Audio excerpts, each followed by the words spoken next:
Alors, on commence ça. Merci tout le monde. Bonjour à vous, mesdames les conseillères pédagogiques et vous, messieurs, les conseillers pédagogiques de partout au Québec et peut-être d'ailleurs dans la francophonie, ne sait-on. Et à toutes les autres personnes, bienvenue à vous aussi, toutes les autres personnes qui sont intéressées par la conseillance pédagogique. On est vraiment heureux de faire ce lancement aujourd'hui. Enfin, on est rendu là après 2 ans de travail acharné. Nous sommes tellement heureuses parce que nous sommes principalement des femmes sur le CA, donc nous sommes très, très, très heureuses de faire ce lancement-là aujourd'hui avec vous. Donc, c'est un grand plaisir de vous accueillir pour le lancement de ce premier ouvrage collectif québécois sur la conseillance pédagogique. Ce n'est pas rien. Alors, nous faisons partie de l'histoire présentement et nous sommes très heureux encore une fois, je le répète, c'est un super bel événement. Un énorme merci. Je vais commencer par mes remerciements. Merci, merci, merci aux autrices puis aux auteurs et aux auteurs des 15 textes qui sont déposés dans cet ouvrage qui va devenir certainement un ouvrage de référence pour notre communauté professionnelle. Le partage de votre expertise et vos réflexions, ben, tout ça, ça va nous soutenir magistralement. Notre profession, ça va soutenir notre profession, ça va faire en sorte que ça donne du sérieux, ça donne de la rigueur à notre travail. Et le lancement arrive à bon temps, n'est-ce pas? Alors, je veux vous dire que vous aussi maintenant, pour avoir écrit ça, vous faites partie de l'histoire de la conseillance pédagogique et vous avez signé, votre nom est là. Donc, c'est super, super important votre travail. Je veux aussi assurément saluer le travail méticuleux de nos directrices de l'ouvrage. Donc, je veux remercier personnellement Mme Suzanne Guillemette, Mme Isabelle Vachon et Mme Ginette Vincent. J'ai été témoin des nombreuses heures consacrées à l'élaboration de cet ouvrage. Je tiens à vous remercier au nom de toutes les conseillères et tous les conseillers pédagogiques du Québec pour ce beau cadeau que vous nous faites, que vous avez accepté de nous offrir. Un immense merci aussi à la maison d'édition JFD, dont la collaboration est agréable et efficace. Donc, on a eu vraiment beaucoup de plaisir à collaborer ensemble. Votre équipe a su être à l'écoute des besoins des directrices de l'ouvrage et des attentes de la CCPQ. J'aimerais finalement aussi remercier nos précieux subventionnaires et donateurs. Mille merci à la Centrale des syndicats du Québec, communément appelée la CSQ, la Fédération des professionnels et professionnels en éducation, FPPE, à la Fondation Chagnon et à l'Université de Sherbrooke et bien sûr à la CCPQ. Donc, tous ces organismes et ces personnes ont contribué à la réalisation de cet ouvrage, à faire en sorte que l'idée devienne réalité. Alors, cet ouvrage n'aurait pas vu le jour, bien sûr, sans votre précieuse contribution financière. Je veux profiter de ma tribune aussi. Ben oui, je vais faire ma job de présidente aussi. Donc, je veux profiter de ma tribune pour rappeler l'importance du membership pour une association comme la nôtre. La CCPQ est un organisme à but non lucratif. Le fait d'être membre d'une association professionnelle donne de la valeur à notre profession. Plus nous serons derrière une association, plus la représentation et la reconnaissance seront fortes auprès des instances politiques. Le membership représente aussi le sérieux de la démarche. Aussi, du point de vue simplement administratif, la cotisation des membres nous permet de réaliser des activités gratuites, comme vous pouvez le vivre aujourd'hui, et de produire des ouvrages destinés à la conseillance pédagogique, comme l'ouvrage que vous avez reçu, que les membres ont reçu gratuitement.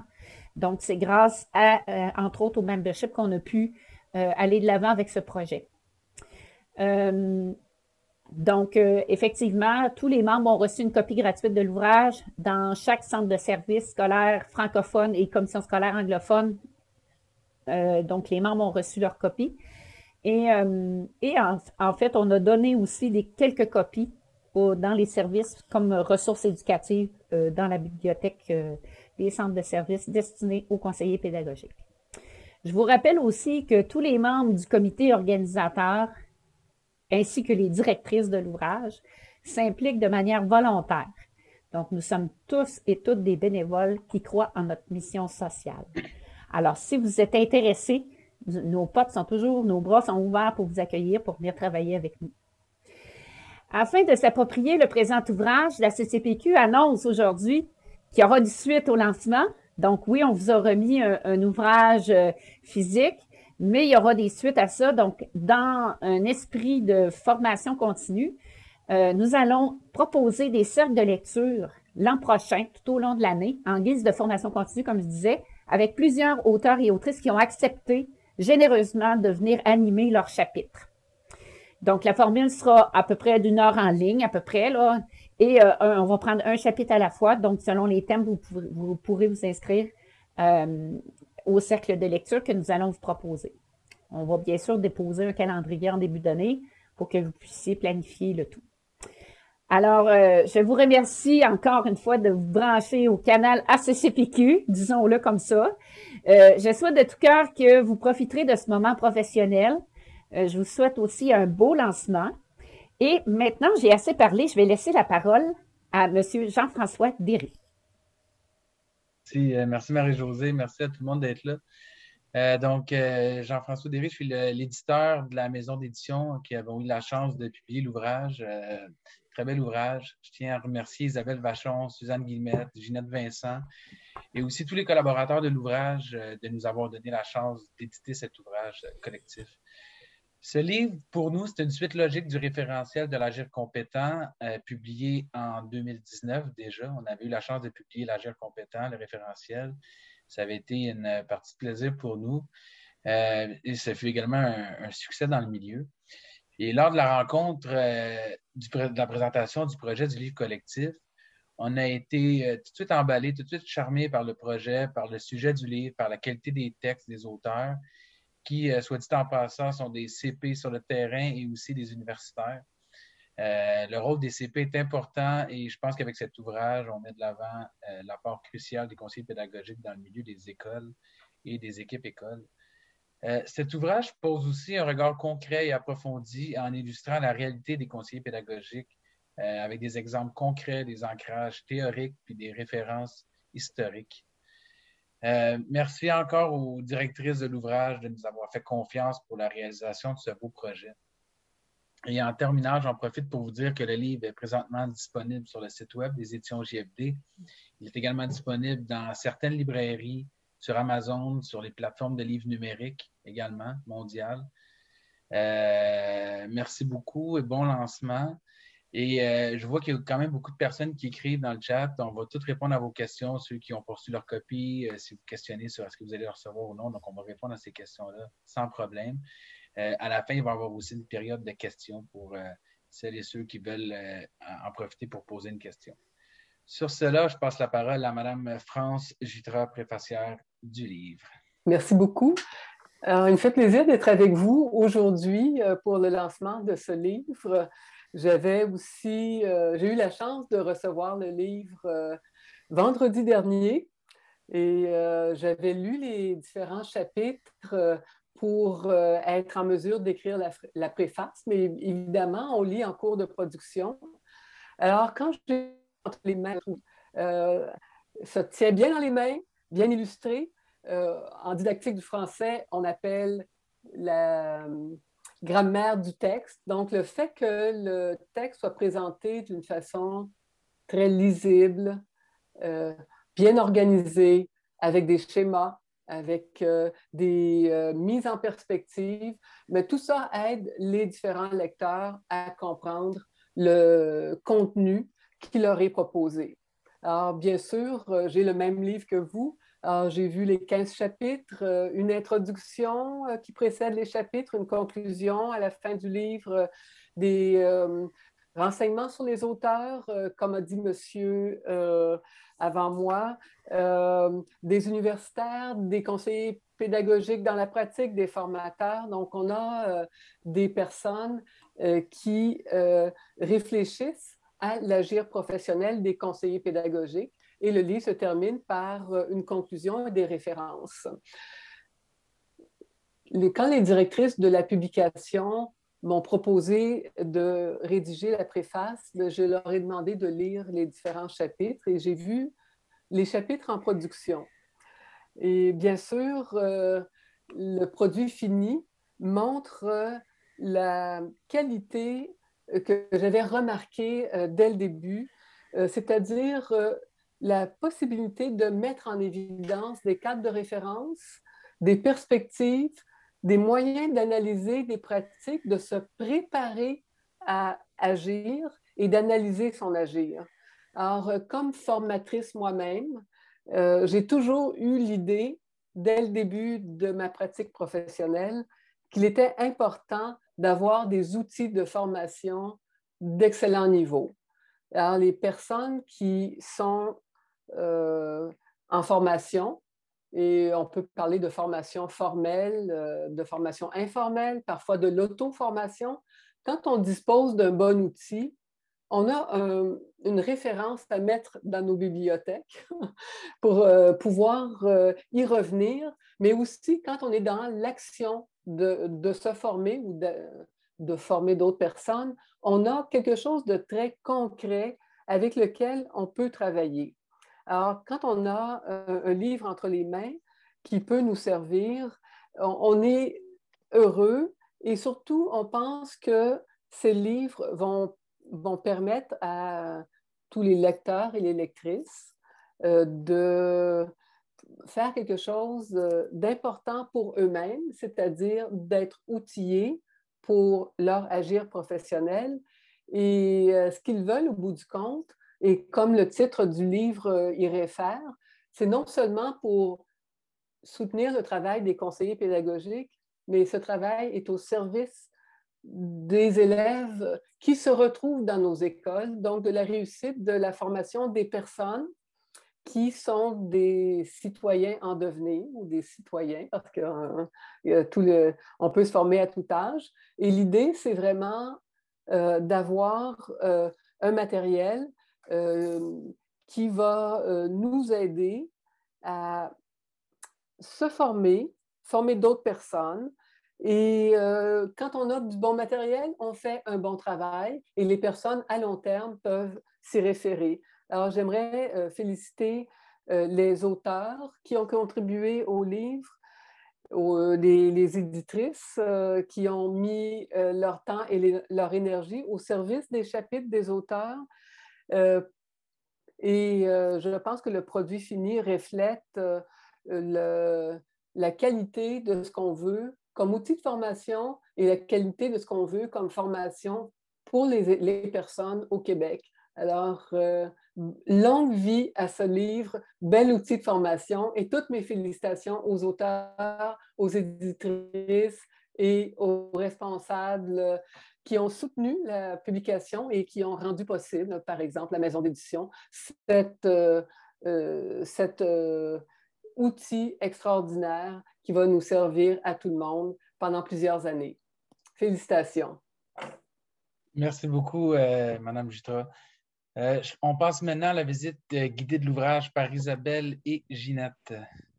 Alors, bonjour tout le monde. On va prendre le relais en vous partageant un petit diaporama. Alors, je m'y rends.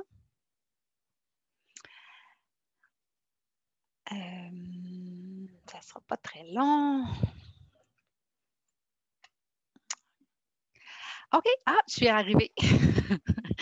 Hey, c'est vraiment avec excitation que Ginette Vincent, la co-directrice, et moi prenons le relais pour cette partie-là. Bonjour tout le monde. On va vous faire une visite guidée du livre. Et ce livre-là, c'est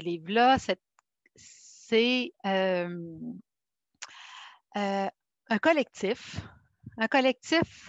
de 28 autrices, auteurs, hein, les gens l'ont soulevé tout à l'heure, qui proviennent toujours de 6 centres de services scolaires que vous voyez là à l'écran, et aussi de 7 universités différentes, dont une de la Corse. Hein, on a vu Yann qui est avec nous ce soir, malgré le décalage, on apprécie beaucoup. Ces gens-là sont issus de 12 professions différentes. On a bien entendu plusieurs conseillers et conseillères pédagogiques. On a des directions adjointes et des directeurs de services éducatifs. On a des professeurs titulaires, agrégés, émérites de divers domaines, une psychoéducatrice, une enseignante qui est étudiante à la maîtrise, une conseillère en gestion de l'éducation, un psychologue du travail et un éditeur et compagnie. Alors, pour assurer la crédibilité de l'ouvrage, ceux que vous ne voyez pas à l'écran présentement, ce sont nos 30 évaluateurs. On a choisi de retenir cette fonction-là justement pour s'assurer de la qualité des textes.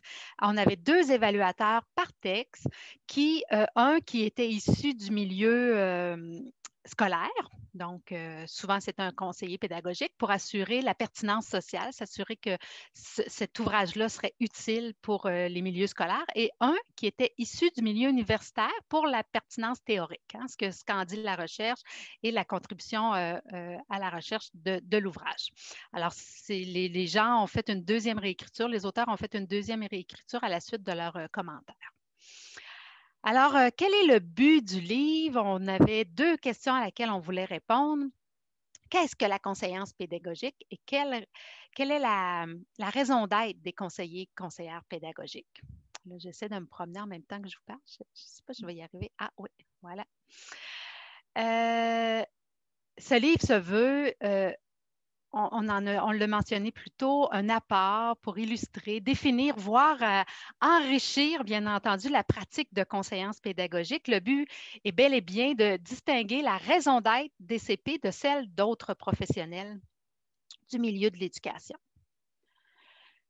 Jean-François vous en a parlé un peu. Le livre s'est construit autour de 4 axes. Alors, on a un axe qui est sur l'histoire de la conseillance pédagogique. Un autre qui décrit des situations professionnelles réelles en lien avec nos situations emblématiques et quelles sont les retombées chez le personnel scolaire et auprès des élèves. Alors ça, c'est des textes super concrets, présents, qui voient l'impact des CP dans les écoles. On a aussi des référents théoriques qui sont relatifs à une ou plusieurs situations professionnelles emblématiques ou à des exigences professionnelles transversales qui sont issues de notre référentiel de compétences. Ensuite, on a des dispositifs. Par dispositif, on entend outils, démarches, stratégies, des guides qui nous permettent de développer les composantes des situations professionnelles emblématiques. Alors, tout plein de belles richesses. Le point de départ de cette belle et grande excursion a été, entre autres pour moi, l'Association des conseillères et conseillers pédagogiques en 2014. Rapidement, à la mise sur pied de cette association-là, on a vu l'importance d'avoir des référents communs sur notre profession. Donc, il y a une recherche qui a été menée en collaboration avec Suzanne Guillemette et Donald Guertin, puis on a et plein d'autres collaborateurs, là, et on a produit le référentiel de l'Agir compétent en conseillance pédagogique en soutien à la réussite des élèves. On s'était dit que le collectif aurait un nom moins long, mais on n'a pas été très bon. Alors, ce collectif-là qui est présenté aujourd'hui se veut un complément, si on veut, au référentiel. Ça complétait bien la triade. On trouvait ça intéressant de montrer les grandes actions qui ont été faites durant les dernières années. Puis là, ce que vous ne voyez pas ici en haut à droite, il y a 2 petites personnes avec des masques, là. Bien, ça, c'est Suzanne Guillemette puis Nancy Granger qui travaillent parce qu'eux, pendant ce temps-là, pendant la dernière année, ils ont aussi fait le passage d'un micro-programme en conseillance pédagogique à l'Université de Sherbrooke à un DESS à l'Université de Sherbrooke. Alors, on voit la complexité de cette profession-là, la nécessité qui demande des formations d'études de 2e cycle. Alors, elles ont aussi collaboré pendant qu'on faisait ces choses-là à mettre ça en place et ça va être disponible pour tous les conseillers pédagogiques à compter de l'automne. OK. Alors, l'idée du collectif, c'était de faire image à partir de situations professionnelles qui sont réelles, qui permettront aux CP de se reconnaître dans leur agir respectif. Ce qu'on voulait, c'était dans une optique de professionnalisation, comment répondre aux exigences élevées selon la réalité des milieux scolaires dans lesquels ils agissent ou ils interagissent. Alors, ils vont pouvoir s'inspirer puis se développer à partir de ces propositions-là. Vous allez voir aussi dans l'ouvrage la complexité des situations professionnelles réelles dans lesquelles les CP sont appelés à intervenir, que ce soit pour conseiller, former, accompagner ou innover, et souvent la combinaison de 1 ou 2 ou 3 situations professionnelles emblématiques de façon simultanée, toujours au regard soit de pratiques éducatives, pédagogiques ou didactiques. Vous allez voir aussi dans le collectif que les CP sont appelés à travailler dans une dynamique andragogique qui est vraiment une caractéristique propre à la conseillance pédagogique. Ils ont à agir tout en tenant compte des préoccupations affectives, cognitives des personnes avec lesquelles ils interviennent, ce qui leur demande une excellente capacité d'adaptation. À cette étape-ci, on va poursuivre avec la visite guidée avec Ginette qui va vous faire une présentation des chapitres. Alors, bonjour tout le monde. C'est un réel plaisir pour moi d'être avec vous. Alors, sans plus tarder, je commence la visite. Alors, la visite guidée débute par le récit de l'histoire de la conseillance pédagogique écrit par Francine Gertin-Wilson. Elle y décrit brièvement le rôle et les différentes fonctions exercées par les conseillères et conseillers pédagogiques depuis le rapport parent. Mieux connaître la profession et la reconnaître, c'est lui donner tout son sens. Ce bref historique met en lumière le professionnalisme de tous CP qui se traduit, entre autres, par leur façon d'instaurer un climat de collaboration avec le personnel scolaire, notamment avec les directions d'établissement, dans le but de créer une alliance de travail nommée compétences conjuguées. Isabelle Vachon, Annie Boucher et Valérie Gagné décrivent un contexte dans lequel se déploie la compétence conjuguée. Par la suite, Nancy Granger présente un projet dans lequel l'accompagnement offert par une conseillère pédagogique sert d'éclairage pour le soutien à la transformation des pratiques du personnel scolaire. Pour agir avec compétence en conseillère pédagogique, divers dispositifs ont été développés et expérimentés, tels que le dispositif visant à développer une culture de pratique réflexive mise en place par le groupe d'action et d'analyse de pratique dont fait partie Marion Deslandes-Martineau, Patrick Charland, René April et Judith Maniga. L'animation d'un cercle pédagogique, dont les gestes professionnels d'animation sont décrits par Marie-Hélène Giguère, ou encore le modèle de l'analyse réflexive de pratiques professionnelles en groupe d'échange, ARPEJ, défini par Yann Vacher, qui permet de mettre en évidence la place que peut occuper la réflexivité. Pour reprendre les propos de Brigitte Gagnon et Marie-Hélène Gay, il est essentiel que chaque CP puisse construire son propre modèle d'accompagnement professionnel pour le bonifier à partir de son expérience et de l'acquisition de nouvelles ressources, dont les données provenant de la recherche. Plusieurs textes illustrent l'une ou l'autre des 4 situations emblématiques: conseiller, former, accompagner et innover. Comme celui de Sylvia Lardeux et Claudine Simard, qui présente une expérience d'accompagnement pour la mise en œuvre de la réponse à l'intervention en jumelant 2 écoles. Et celui de Brigitte Clavel, qui traite d'un dispositif d'accompagnement auprès d'un groupe d'enseignantes et d'enseignants ressources au secondaire. D'autres textes illustrent comment les situations emblématiques se croisent et se vivent souvent de manière conjointe, tels que le texte « Conseiller et accompagner en situation de vulnérabilité » rédigé par Sonia Denis. Il en est de même pour la démarche de recherche collaborative favorisant le développement professionnel chez le personnel enseignant, présentée par Maryse Garot et Michel Dubois, qui interpelle les 4 situations emblématiques. Le référentiel a identifié 3 exigences professionnelles transversales, dont la communication.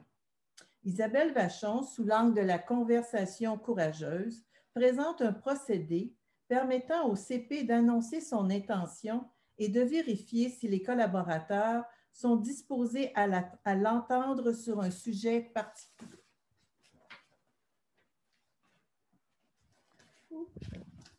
On poursuit. Pour sa part, Louise Lafortune démontre en quoi et comment les dimensions que sont les attitudes, les émotions, le concept de soi, les croyances attributionnelles de contrôle, l'engagement et les croyances deviennent des leviers non négligeables pour soutenir et accompagner les personnes, alors que Anne-Michel Delobe, Martin Lausier, Chantal Genry et Denis traitent de l'importance des dimensions cognitives et affectives relatives au transfert. Pour être en mesure de tirer parti de ces dimensions et aussi pour mieux comprendre les personnes qui l'accompagnent, le CP doit développer une intelligence de situation qui exige empathie, bienveillance et sollicitude. Suzanne Guillemette nous propose une analogie pour illustrer ce que sous-entend l'intelligence de situation. Voilà, vous avez un aperçu du contenu des différents chapitres de ce collectif. Bonne lecture. Je repasse la parole à Isabelle. Oui, alors moi, je voudrais terminer peut-être avec 2 diapositives. Encore aujourd'hui, on voit dans la dernière année, en fait, avec la pandémie, les CP, les conseillers pédagogiques ont démontré leur capacité à s'adapter en s'actualisant dans des nouvelles façons d'être, des nouvelles façons de faire qui leur a permis de soutenir les équipes écoles dans des interventions pédagogiques et didactiques pour s'adapter à ce nouveau contexte-là, notamment le numérique, le développement du numérique. On a vu que ça a fait appel à beaucoup de communication, d'adaptation et de collaboration pour, dans un temps restreint, amener ce type de changement-là chez l'ensemble du personnel. Et c'est un bel exemple d'agir compétent collectif des conseillers pédagogiques. Je voulais aussi terminer cette courte présentation-là, cette courte visite guidée-là, sur le titre de notre conclusion. La conseillance pédagogique est indispensable dans les écoles québécoises. Vous le voyez, le mot indispensable est quand même sans équivoque. Pour nous, les conseillers pédagogiques sont des maillons essentiels et à l'heure actuelle, la profession de conseillance pédagogique, elle n'est plus à discuter, elle est plutôt à mettre à profit au sein de l'ensemble des centres de services scolaires, des commissions scolaires et des écoles. Je vous remercie et je vais passer à nouveau la parole à, je crois que c'est Suzanne. Exactement, on est rendu à Suzanne pour la table ronde. Merci. Alors, merci de m'accueillir, puis merci de cette grande participation. Hein. Je vois les messages défiler, c'est vraiment excitant, je vais dire comme ça. Je vais inviter à la table ronde 4 auteurs qui ont voulu participer avec nous à cette grande aventure. Donc, j'invite Mme Anne-Michèle Delode, qui travaille pour l'Université du Québec à Rimouski, à se présenter à la table. Je demande à Brigitte Clavel, conseillère pédagogique au Centre de services scolaires Rivière-du-Nord, à se joindre à nous. J'invite M. Michel Dubois, conseiller pédagogique au Centre de services Marie-Victorin, à se joindre à nous, ainsi qu'à Sonia Denis, coéducatrice au Centre de services des Hautes-Rivières, à se joindre à nous. Alors, d'abord, merci à vous 4. Merci d'avoir accepté de participer à cette table ronde avec moi ce soir. Pour pouvoir animer la table ronde, ce que j'ai choisi de faire, c'est d'envoyer au préalable à ces 4 belles personnes 2 questions clés. Et je leur ai demandé de m'envoyer, de m'acheminer des mots-clés à partir des 2 questions que je leur ai acheminées pour pouvoir préparer la réflexion. Alors d'abord, pour les gens qui sont avec nous, je vais d'abord répéter les 2 questions. Et puis, à tour de rôle, lorsque je vais vous donner la parole, je vais vous répéter les mots-clés que vous m'avez acheminés pour vous mettre un petit peu dans notre bulle de réflexion ensemble. Alors, on va avoir l'impression d'être nous 5 autour d'une table avec un petit verre de vin, quoique le verre de vin, pour le moment, il sera virtuel. Donc, la première question qu'on pouvait se poser, c'est qu'est-ce qui motive une personne à vouloir contribuer à un tel ouvrage, à mettre autant d'heures de réflexion et à se mettre les mains sur les touches, à rédiger, à accepter de revoir et revisiter le texte. Donc, la première question était, quelle était votre motivation première à vouloir participer au collectif? La deuxième question qui vous a été posée, c'était celle-ci. Si vous aviez à raconter à votre voisine le contenu de votre texte, qu'est-ce que vous lui diriez en 2-3 mots? Alors, voilà pour les 2 questions. J'ai brassé les dés La première personne qui a émergé quand j'ai brassé l'idée, c'est Sonia Denis. Alors, Sonia, je vais te demander de répondre aux deux questions et je te retourne les mots-clés que tu m'as acheminés. Tu m'as parlé dans ta première réponse de partage de ta pratique et de pouvoir rationaliser. Et dans la deuxième partie de la réponse, tu vas parler de l'importance de l'écoute empathique, de la reconnaissance des forces et de la complexité. Alors, la parole est à toi. Merci beaucoup. C'est un peu stressant de briser la glace. Je ne suis pas habituée de faire ça. La première motivation, je dirais qu'avec Brigitte Gagnon, pour avoir participé à une recherche avec elle, elle a commencé à mettre en lumière ma démarche de travail, ma pratique professionnelle, et j'avais envie de la partager avec les gens et d'aller plus loin dans la connaissance de ma pratique et dans mon quotidien, qu'est-ce que je fais, comment. J'avais envie d'actualiser tout ça et de mettre des mots sur mon travail, finalement, sur l'accompagnement que je fais, en contexte de vulnérabilité, bien entendu. Qu'est-ce que je pourrais raconter à ma voisine avec c'est quoi mon chapitre? C'est vraiment l'importance d'écouter, d'entendre aussi ce qui n'est pas nommé quand on accompagne en situation de vulnérabilité, parce que l'écoute empathique va nous permettre d'aller plus loin, va faire émerger des émotions positives, reconnaître la souffrance qui est présente, parce que l'enseignant est l'acteur premier, il connaît très bien ce qu'il vit dans la classe. Donc, c'est d'être attentif à ça avant d'être capable d'aller plus loin et d'outiller, avant vraiment d'utiliser le savoir-faire. Je mets en avant-plan mon savoir-être. Et tout ça dans la simplicité, ce qui n'est pas simple. Pour moi, c'est l'art de simplifier la complexité. C'est de prendre en compte ce qui est complexe, mais avec un certain recul, avec du soutien, mais d'arriver à voir ça d'une façon beaucoup plus simple que ce que c'était au départ. Et voilà. Merci beaucoup, Sonia. Je vais m'en aller voir Brigitte. Brigitte, qui est conseillère pédagogique. Brigitte, tu nous as parlé de l'importance pour toi de pouvoir diffuser une sorte de partage, de fierté. Tu parles aussi d'analyse.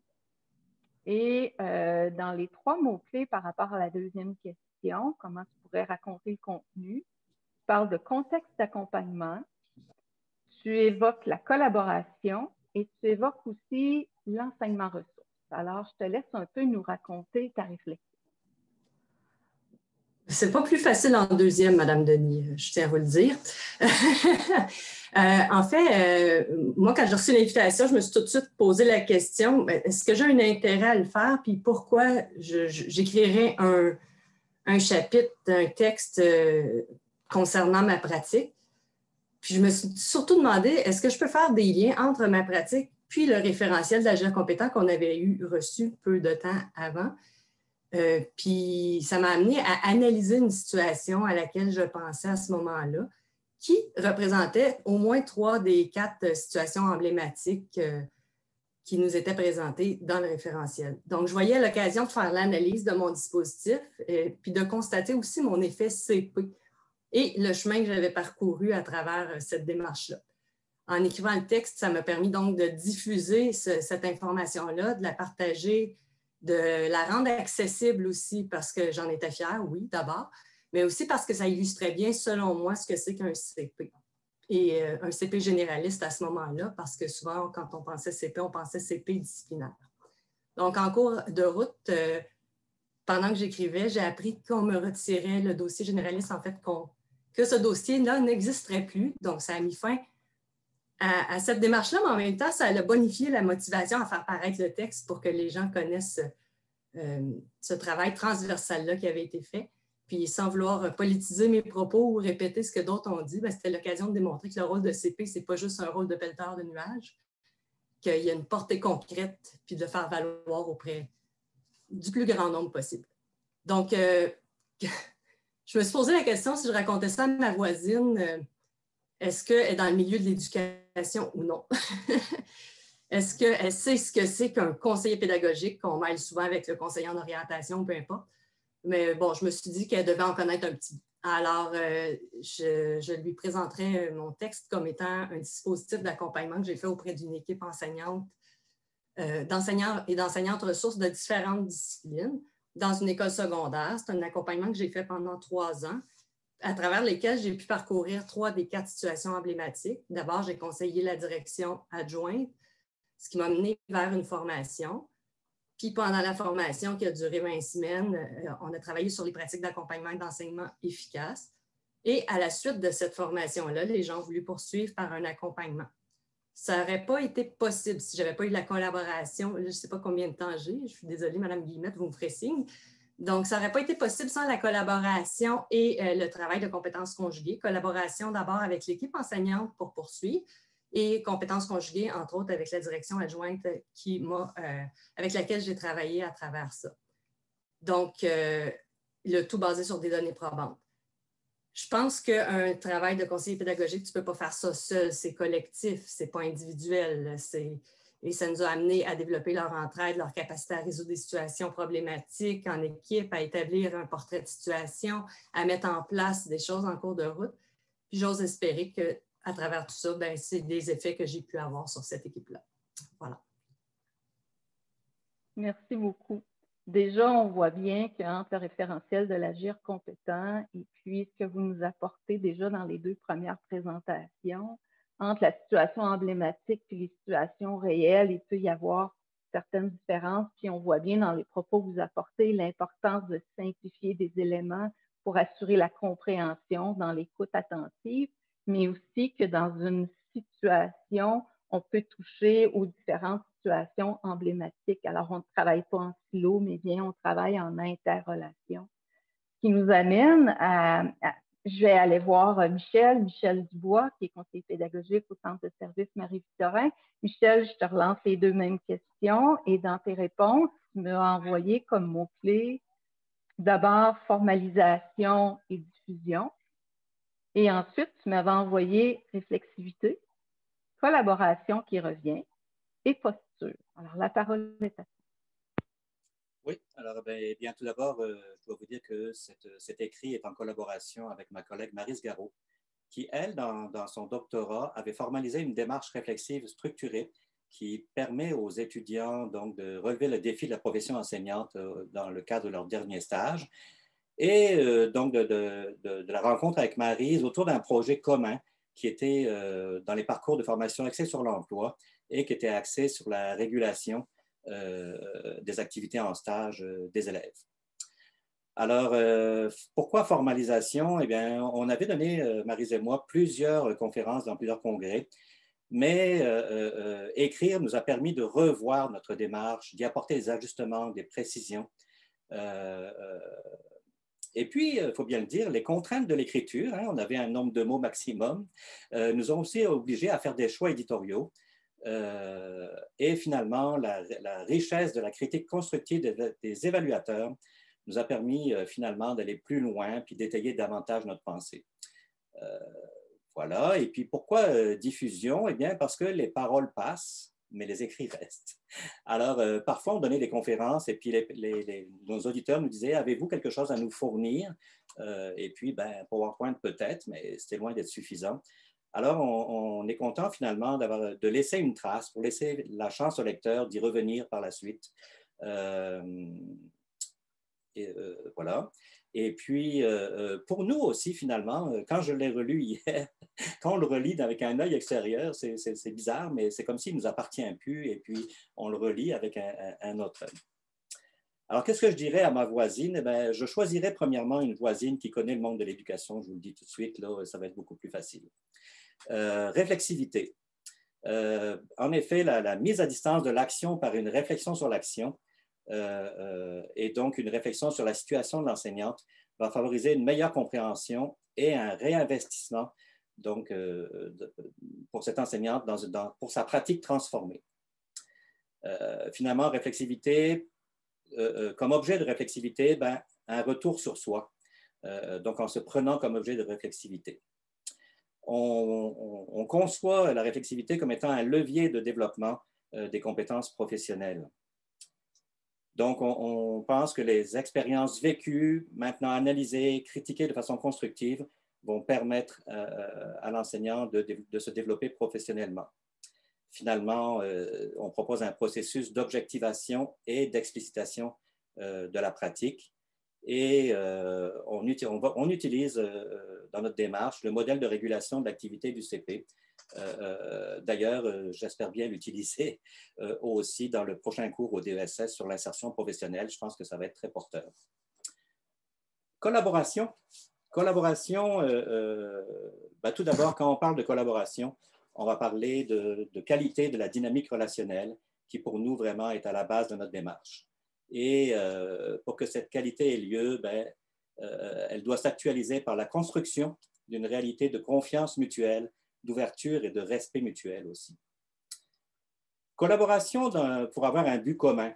Avoir un but commun, oui, mais donc en prenant des décisions de façon partagée.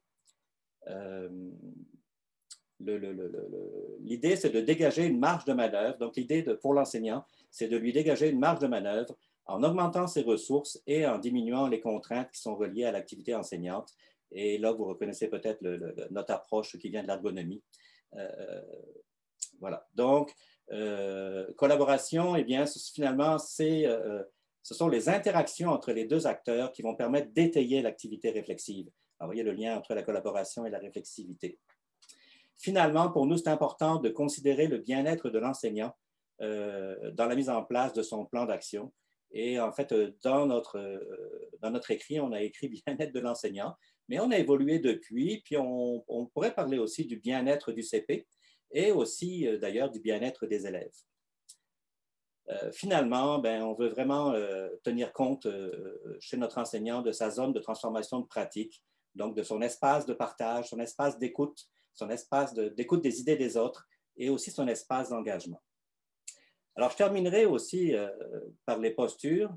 On conçoit vraiment d'avoir une posture côte à côte, certes, mais différenciée selon les différents temps de notre démarche. On a une démarche en 4 phases et on différencie vraiment notre posture. Pour nous, c'est important que le CP est une posture, puis le CP est aussi l'enseignant d'ailleurs, et une posture de compréhension de la situation réelle, de sa situation réelle. Et là encore, on a emprunté à l'ergonomie 2 méthodes, que sont l'observation et la verbalisation. Donc, ça nous amène vraiment à questionner pour comprendre, mais questionner pour comprendre, oui, mais en ayant tout le temps le défi de maintenir un climat de non-jugement, ce qui n'est pas évident, ce qui arrive souvent à notre insu. Donc, on conçoit vraiment une élaboration collaborative du sens de l'activité enseignante. Finalement, une posture pas moins facile, qui est une posture de négociation de l'enjeu dans notre phase d'analyse de l'activité. Et c'est là, je pense, que le conseiller pédagogique peut vraiment mobiliser son intelligence de situation pour l'accompagner en fonction de la lecture que le conseiller pédagogique fait de la situation, mais aussi des manifestations que l'enseignant nous montre.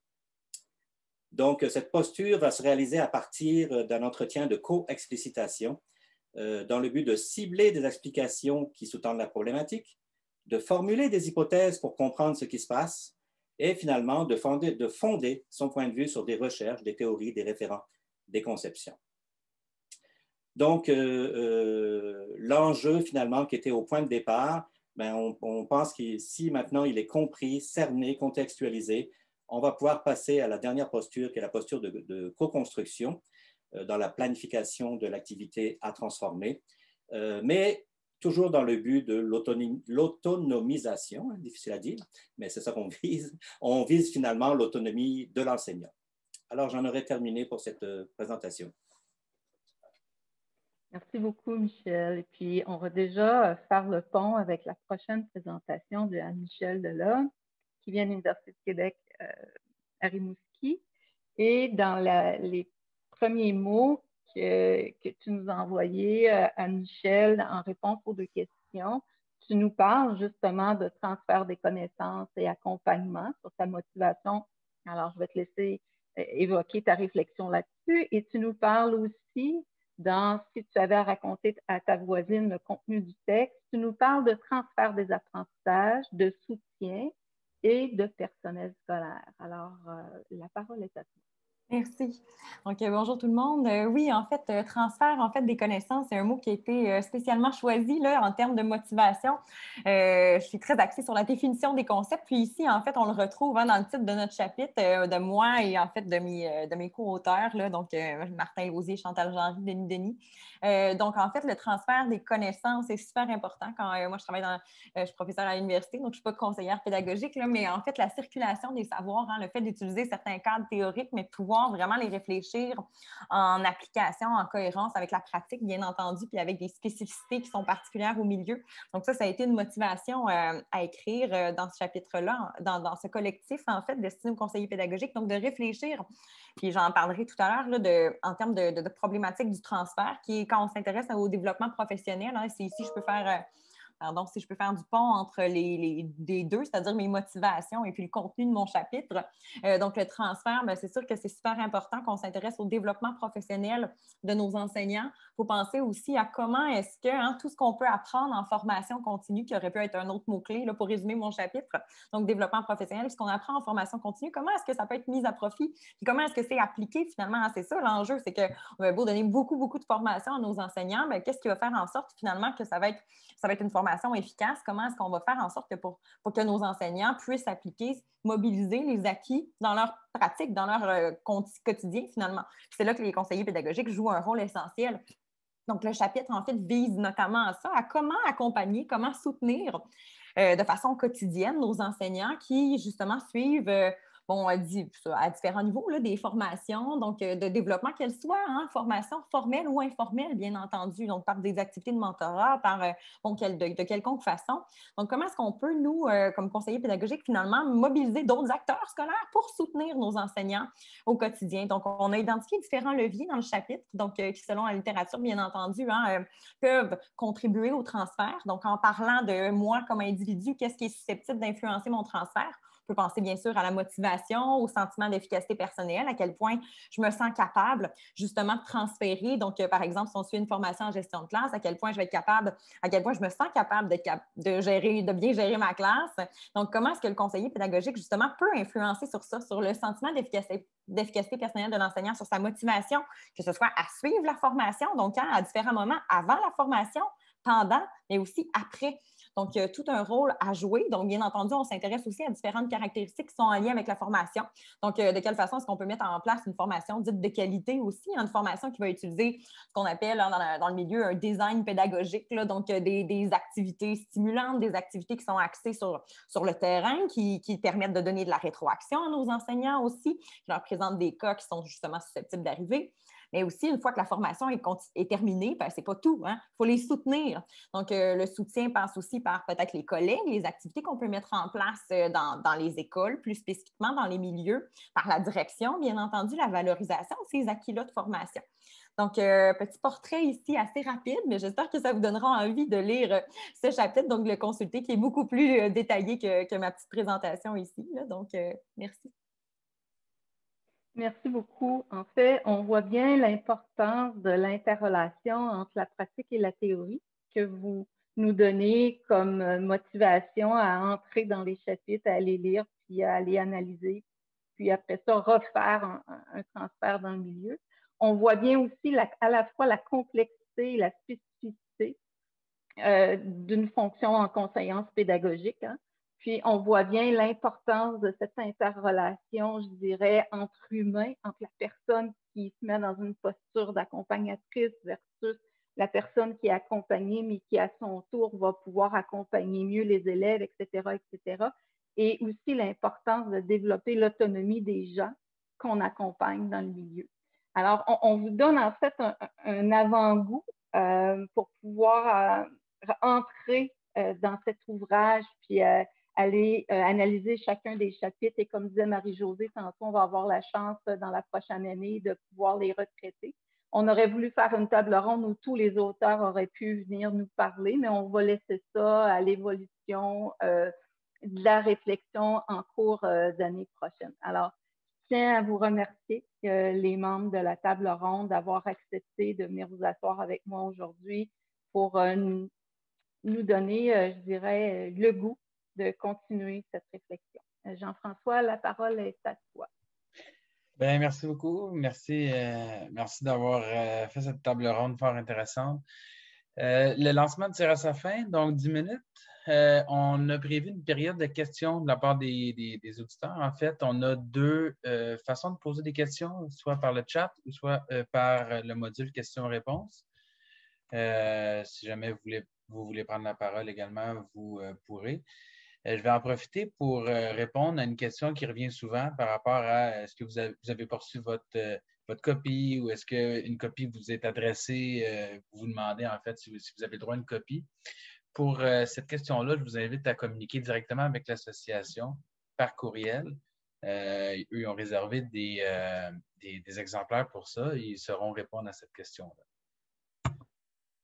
Autrement, le livre est disponible quand même, mais pour savoir si vous pouvez en avoir gratuitement, je vous invite à communiquer avec l'association. Si vous avez des questions ou des interrogations, je vous invite à écrire dans le chat maintenant ou dans le volet questions-réponses.